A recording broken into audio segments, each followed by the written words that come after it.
बच्चों आज हम लोग विज्ञान का 11वां चैप्टर प्रकाश के बारे में पढ़ेंगे। तो सबसे पहले ये बताइए कि प्रकाश, लाइट, व्हाट इज लाइट? प्रकाश क्या है? प्रकाश क्या है? तो जानते हैं, इसको हम प्रकाश कहेंगे। प्रकाश क्या है? तो प्रकाश एक ऊर्जा का रूप है। क्या है? क्या है प्रकाश? ऊर्जा का रूप है और वह एनर्जी क्या है? फॉर्म ऑफ एनर्जी है। प्रकाश क्या है? ऊर्जा का एक रूप है। और क्या कर सकते हैं? प्रकाश वह कारक है जिसकी सहायता से हम किसी वस्तु को देख सकते हैं।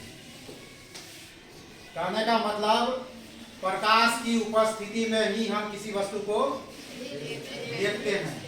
अगर प्रकाश नहीं रहे तो हम किसी वस्तु को नहीं देख पाएंगे। किसी वस्तु को नहीं देख पाते हैं। आँख रहते हुए भी हम अंधे हो जाएंगे। उदाहरण स्वरूप जैसे मान लिए कमरे में हम हैं, अचानक लाइट चली गई, पूरा कमरा अंधेरा हो जाता है। कमरे में जो वस्तुएं रहती है दिखाई पड़ता है? नहीं पड़ता है। तो क्या मतलब है उसका? कि प्रकाश की उपस्थिति में हम किसी वस्तु को देख सकते हैं। कैसे हम लोग किसी वस्तु को देखते हैं? कि प्रकाश पहले हमारी आंखों पर पड़ता है, नहीं प्रकाश किसी वस्तु पर पड़ता है, उससे छिटक कर हमारी आंखों में आता है, तब हम उस वस्तु को देख पाते हैं। कहने का मतलब वस्तु का प्रतिबिंब हमारी आंखों में प्रकाश की उपस्थिति में ही बनता है, तब हम उस वस्तु को देख पाते हैं। आ गया समझ में? प्रकाश क्या है समझ में आ गया? चलिए अब जो है प्रकाश के गुण, प्रकाश के गुण क्या? प्रकाश का गुण है प्रकाश सीधी रेखा में गमन करती है। प्रकाश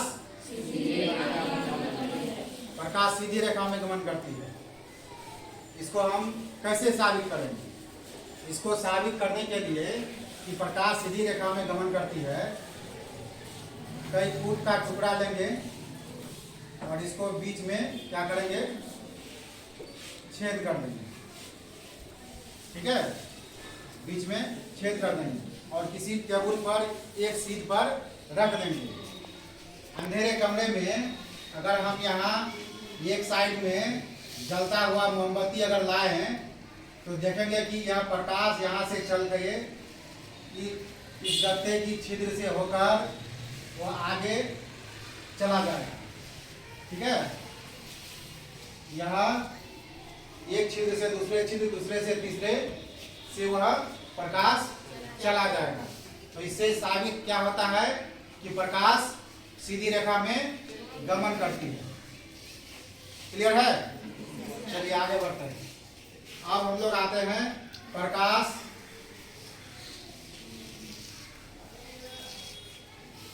का परावर्तन। प्रकाश का परावर्तन किसे कहेंगे? किसको कहा जाएगा प्रकाश का परावर्तन? बताइए। जिसमें हम चेहरा देखते हैं वो कौन दर्पण है? चेहरा जो देखते हैं कौन दर्पण है? समतल दर्पण। कौन दर्पण है? समतल दर्पण। ठीक है, मान लिए प्रकाश यहाँ समतल दर्पण पर पड़ा। ठीक है, प्रकाश की किरण समतल दर्पण पड़ा। ठीक है, और समतल दर्पण पर पड़ने के बाद मतलब यहाँ टकराया और टकरा करके कोई दूसरे दिशा में चला गया। ठीक है, प्रकाश किसी सतह से टकराया और टकरा करके दूसरे दिशा में चला गया। मतलब प्रकाश पहले इस दिशा में गया, फिर ये दूसरे दिशा में टकरा करके लौट गया। तो इसी को कहते हैं प्रकाश का परावर्तन। जब प्रकाश किसी सतह पर पड़ती है तो उसके दिशा में परिवर्तन होता है।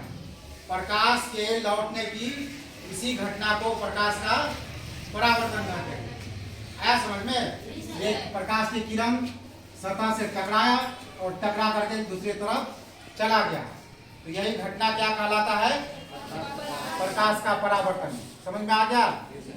आ गया समझ में? जब प्रकाश किसी सतह पर पड़ती है तो उसके दिशा में परिवर्तन होता है, तो प्रकाश के लौटने की इसी घटना को प्रकाश का परावर्तन कहते हैं। ठीक है, आ गया समझ में? अब आते हैं प्रकाश के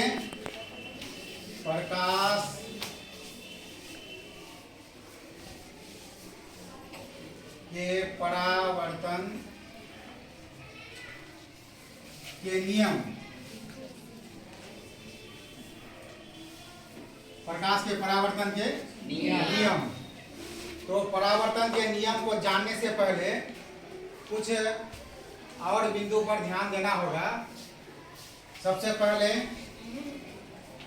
आपतित किरण। आपतित किरण, आपतित किरण, ये आपतित किरण, जैसे यह समतल दर्पण है, मान लीजिए समतल दर्पण है, समतल दर्पण से ये कोई किरण आकर के टकराए, ठीक है, कोई किरण आकर के टकराए, तो प्रकाश किरण किसी सतह से आकर टकराता है तो उस किरण को क्या कहते हैं? आपतित किरण। ये कौन किरण हो गया? आपतित, ये आपतित किरण हो, ठीक है। अब दूसरा परावर्तित किरण। परावर्तित किरण,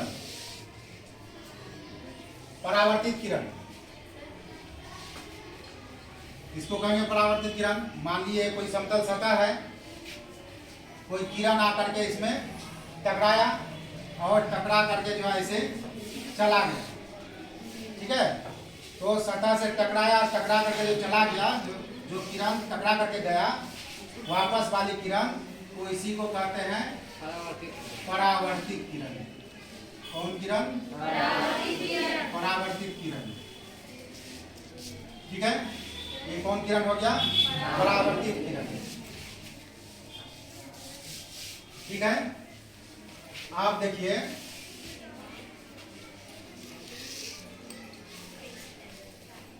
एक है आपतन बिंदु। आपतन बिंदु, इसको कहेंगे आपतन बिंदु। मान लीजिए समतल दर्पण है, समतल दर्पण कोई प्रकाश किरण आकर के जिस सतह में टकराती है, जिस बिंदु पर आकर टकराती है, उस बिंदु को क्या कहते हैं? आपतन बिंदु। इस बिंदु का नाम ही हुआ क्या? कौन बिंदु? आपतन बिंदु। आपतन बिंदु, इसका नाम क्या हो गया? आपतन बिंदु, ठीक है। समझ में आ गया? आपतन बिंदु। अब उसके बाद अभिलंब। अभिलंब, अभिलंब किसको कहेंगे? ये समतल सतह, ये समतल दर्पण है या उसका सतह है,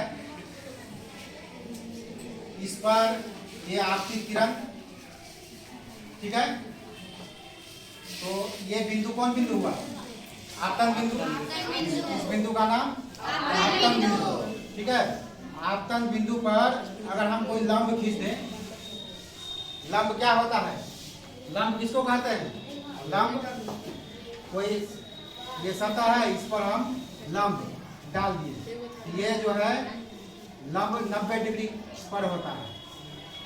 लंब मतलब कोई रेखा पर अगर लंब डाले तो वह उसमें जो कोण बनता है, ये कोण ये कितना डिग्री का होता है? 90 डिग्री का होता है, ठीक है।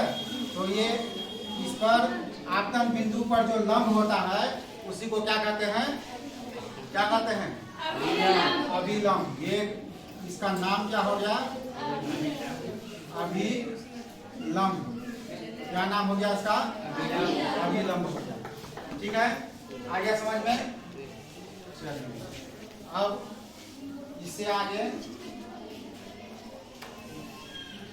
अब है आपतन कोण। आपतन कोण, आपतन कोण, ये समतल दर्पण हो गया। समतल दर्पण में ये एक किरण इससे आके टकराया था, ये कौन किरण हो गया? आपतित किरण। ठीक है, टकरा करके चला गया तो परावर्तित किरण, इस बिंदु को आपतन बिंदु, और ये अभिलंब हो गया। ठीक है, ये इसको हम ओ लिख देते हैं, यहाँ बी, यहाँ एन। अब देखो ये किरण का नाम क्या हुआ? आपतित। दोस्तों बोलिए, आपतित किरण। और इस किरण का नाम परावर्तित किरण, और इसका नाम अभिलंब। ये क्या हुआ? आपतित किरण, और ये अभिलंब। आपतित किरण और अभिलंब के बीच के कोण को कहते हैं आपतन कोण। कौन कौन कहते हैं? ये इस कोण का नाम आपतन कोण हो गया। ये हो गया कौन कौन? आपतन कोण। आपतन कोण को एंगल आई लिखते हैं। ठीक है, और इसका नाम क्या हुआ फिर? अभिलंब। और ये परावर्तित किरण। तो अभिलंब और परावर्तित किरण के बीच के कोण को कहते हैं आर। आर कौन कौन हुआ? परावर्तन कोण। कौन कौन हुआ? परावर्तन कोण। ठीक है, आ गया समझ में? चलिए अब हमको बताइए इस किरण का नाम?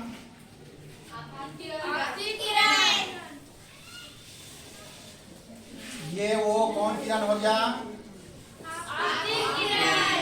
आपतित किरण। ठीक है, और वो भी कौन किरण? परावर्तित किरण।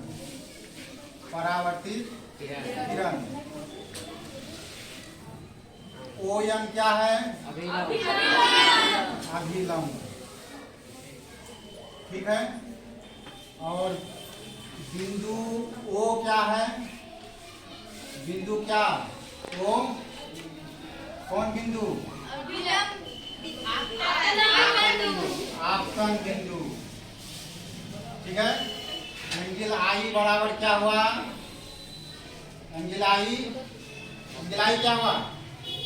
आपतन कोण। ठीक है, और एंगल आर बराबर परावर्तन कोण। ठीक है, समझ में आ गया? चलिए, ये समझ में आ गया? क्लियर है? अब हम नियम पर आते हैं। आ गया समझ में ना?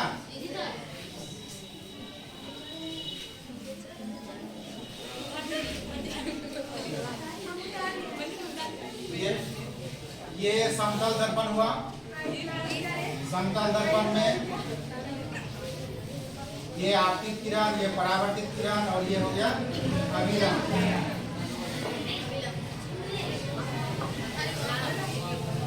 ये एंगल आई और ये एंगल आर। तो पहला नियम क्या है? प्रकाश के परावर्तन के दो नियम हैं। कितने नियम हैं? दो नियम है। पहला नियम क्या है सुनिए, ये आपतित किरण, परावर्तित किरण तथा आपतन बिंदु पर खींचे गए अभिलंब तीनों एक ही समतल में होते हैं। समझ में? आपतित किरण, परावर्तित किरण तथा आपतन बिंदु पर खींचे गए अभिलंब तीनों एक ही समतल में होते हैं। ये पहला नियम हो गया। ठीक है, अब दूसरा नियम क्या है?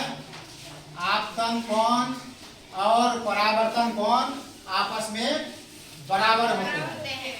मतलब एंगल आई बराबर एंगल आर। आपतन कोण और परावर्तन कोण आपस में बराबर होते हैं। ठीक है, समझ में आ गया? ठीक है, आप इससे आगे कर